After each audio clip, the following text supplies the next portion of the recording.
Shalom, selamat pagi untuk kita semua. Sangat bersyukur di pagi hari ini kita boleh kembali datang untuk merenungkan kebenaran firman Tuhan. Sebelum masuk lebih jauh, mari kita bersama-sama kita tundukkan kepala kita mengambil saat teduh. Saat teduh dimulai.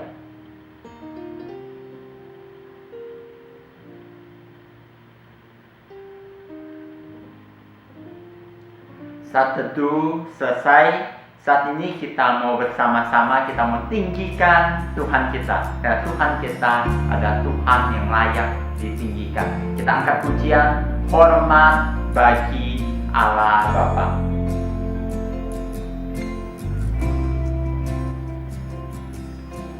Hormat bagi Allah Bapa.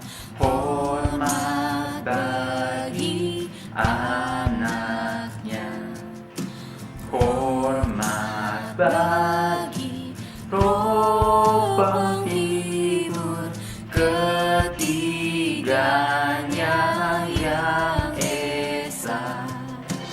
Haleluya, haleluya, ketiganya yang esa.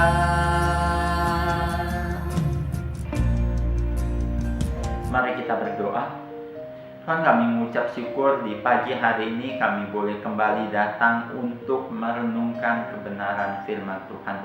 Tuhan, kami serahkan proses perenungan firman hari ini ke dalam tangan pimpinan-Mu. Kiranya melalui ini kami boleh lebih lagi mengenal Engkau, mengenal diri kami, dan kami menjadi orang yang tahu diri. Terima kasih Tuhan, segala puji, segala hormat kami naikkan kepadamu. Hanya di dalam nama Tuhan kami, Yesus Kristus, kami berdoa dan mengucap syukur. Amin. Oke, hari ini kita sudah sampai kepada Kejadian pasalnya yang ke-27. Mari buka Alkitab kita. Bapak akan membacakan beberapa ayat yang menjadi dasar perenungan firman Tuhan hari ini. Bapak akan baca dari ayatnya yang ke-18 sampai ke-27. Kejadian 27 ayat 18 sampai 27. Demikian firman Tuhan. Demikianlah Yakub masuk ke tempat ayahnya serta berkata, "Bapa," sahut ayahnya, "Ya anakku, siapakah engkau?" Kata Yakub kepada ayahnya, "Akulah Esau, anak sulungmu. Telah kulakukan seperti yang Bapa katakan kepadaku. Bangunlah, duduklah dan makanlah daging buruan masakanku ini, agar Bapa memberkati aku." Lalu Ishak berkata kepada anaknya itu, "Lekas juga engkau mendapatkannya, anakku." Jawabnya, "Karena Tuhan Allahmu membuat aku mencapai tujuanku." Lalu kata Ishak kepada Yakub, "Datanglah mendekat, anakku, supaya aku meraba engkau. Apakah engkau ini anakku Esau atau bukan?"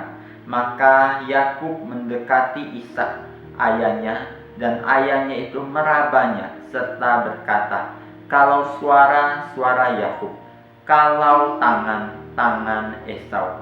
Jadi Ishak tidak mengenal dia, karena tangannya berbulu seperti tangan Esau, kakaknya. Ishak hendak memberkati dia, tetapi ia masih bertanya, "Benarkah engkau ini anakku Esau?" Jawabnya, "Ya." Lalu berkatalah Ishak, "Dekatkanlah makanan itu kepadaku, supaya ku makan daging buruan masakan anakku, agar aku memberkati engkau."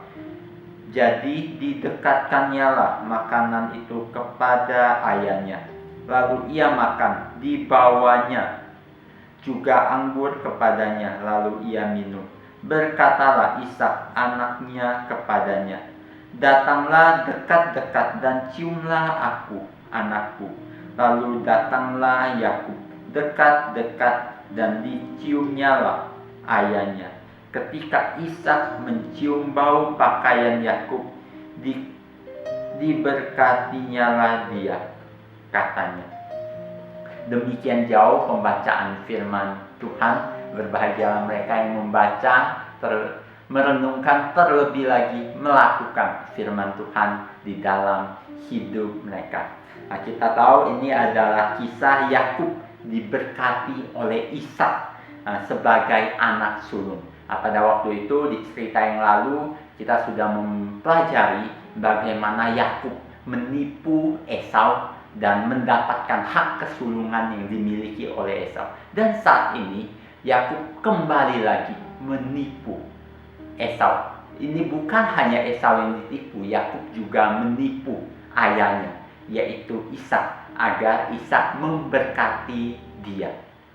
Nah, kita lihat di sini berbagai macam cara digunakan oleh Yakub dan terus semakin parah dan semakin parah.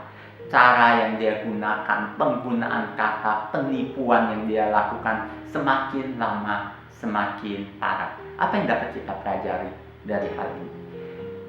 Tipuan atau kebohongan yang kecil akan membuahkan kebohongan yang lebih besar. Kebohongan itu harus di-backing atau didukung dengan kebohongan lain, sehingga semakin lama semakin besar. Jika itu tidak diselesaikan, semakin lama itu akan semakin besar. Ini juga mungkin bisa kalian rasakan di dalam kehidupan kalian. Ketika kalian mengarang satu cerita kecil yang adalah kebohongan, kalian akan terus terjebak di dalam kebohongan untuk terus berbohong dan terus berbohong, dan kebohongan itu terus terjadi. Nah, sehingga kebohongan itu menghancurkan hidup kalian. Jadi jauhilah hal-hal seperti itu. Kebohongan akan membuahkan kebohongan. Jadi janganlah melakukan hal-hal seperti itu. Jangan terlibat di dalam kebohongan. Ya, katakan apa yang benar. Bapak punya dosen, dia sering berkata seperti ini. Katakan iya, iya, tidak, tidak. Jangan iyain yang tidak, tidak. Bapak ulang sekali ya. Iya, iya, tidak, tidak. Jangan iyain yang tidak, tidak. Ini dapat kita pegang dalam kehidupan kita. Yang benar kita katakan benar, tidak katakan benar, tidak ceritakan apa yang ada di dalam diri kita. Jangan mengarang hal-hal yang tidak benar, karena itu akan membuahkan hal-hal buruk lainnya. Akhirnya ketika kalian menjalani hidup ini, kalian juga boleh terus hidup apa adanya, hidup mengatakan apa yang benar, bukan sesuatu yang mengarang-arang, karena itu akan menimbulkan dosa yang lebih berat lagi. Kiranya renungan hari ini menjadi berkat bagi kita semua. Mari kita berdoa. Tuhan, kami bersyukur untuk firman-Mu hari ini yang memperlihatkan kepada kami bagaimana kebohongan akan terus berbuah, sehingga Tuhan bantu kami sebagai manusia yang berdosa.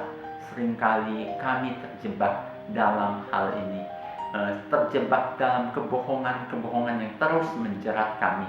Tuhan bantu kami, tolong kami agar kami boleh lepas dari semua ini. Dan kami juga menyerahkan proses pembelajaran kami. Akhirnya Tuhan yang pimpin, Tuhan yang tolong. Terima kasih Tuhan, segala puji, segala hormat kami naikkan kepadamu.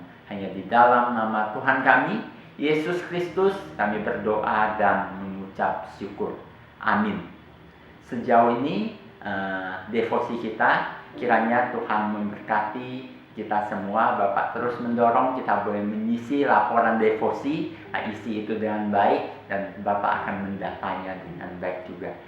Kalau ada kesalahan ketika Bapak mengirimkan absensinya, kalian boleh cek. Kalau ada kesalahan, boleh chat Bapak di nomor di bawah ini.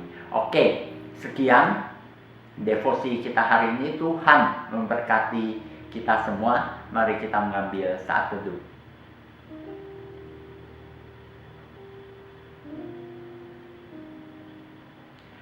Saat teduh selesai, Tuhan memberkati kita semua. Soli Deo Gloria.